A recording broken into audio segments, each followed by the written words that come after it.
Assalamualaikum warahmatullahi wabarakatuh. Hai teman-teman, perkenalkan nama saya Mazriani Saidin. Saya dari Prodi Pendidikan Bahasa Arab kelas B semester 2. Dan pada video kali ini, saya akan menjelaskan teori behavioristik merupakan mata kuliah psikologi pendidikan dengan dosen pengampu yang terhormat Ibu Baik Widianita Kasih. Nah, untuk lebih jelasnya, mari kita simak video bersama-sama. Belajar dan pembelajaran merupakan topik yang tetap menarik untuk mengkaji ilmu-ilmu perilaku.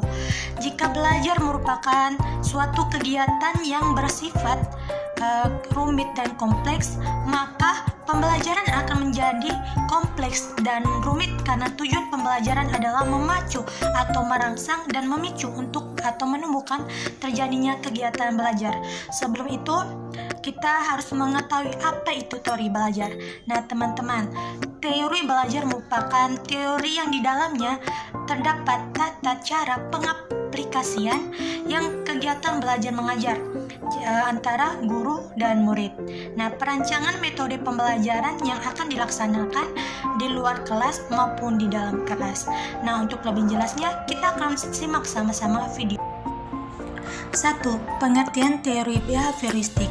Teori behavioristik adalah teori yang dicetuskan oleh Chase dan David Berliner, yaitu tentang perubahan tingkah laku sebagai hasil pengalaman.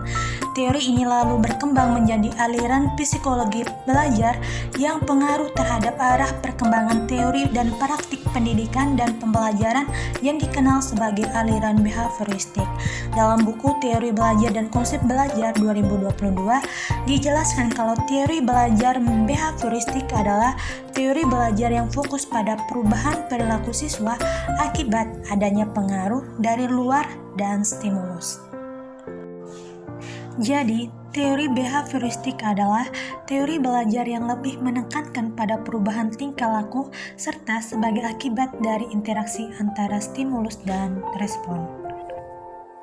Ketika guru memberikan pelajaran kepada murid secara tidak langsung, murid akan memberikan stimulus, dan apabila murid mendengar dan berpikir apa yang disampaikan, maka para peserta didik sudah merespons stimulus yang telah diberikan oleh guru. Behavioristik memiliki faktor penting, yaitu positive reinforcement dan negative reinforcement. Positive reinforcement yaitu suatu tindakan penguatan dari guru kepada murid secara terus-menerus sehingga dapat memperkuat ingatan terhadap materi belajar. Sedangkan negative reinforcement suatu pengurangan stimulus untuk murid sehingga materi belajar yang disampaikan mudah terlupakan.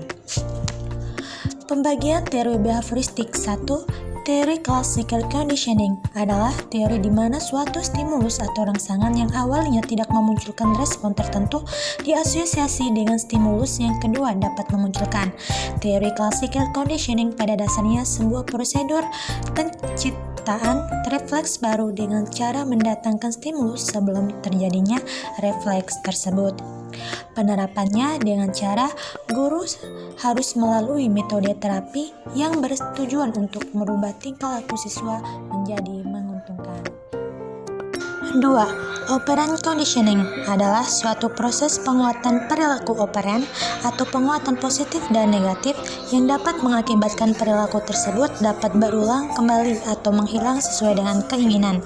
Dengan kata lain, teori belajar operant conditioning merupakan teori belajar yang bertujuan untuk perbaikan perilaku peserta didik dengan berfokus pada kegiatan penguatan-penguatan dan pemerhatian pada perilaku awal serta pembentukan pada perilaku yang diharapkan pada peserta didik.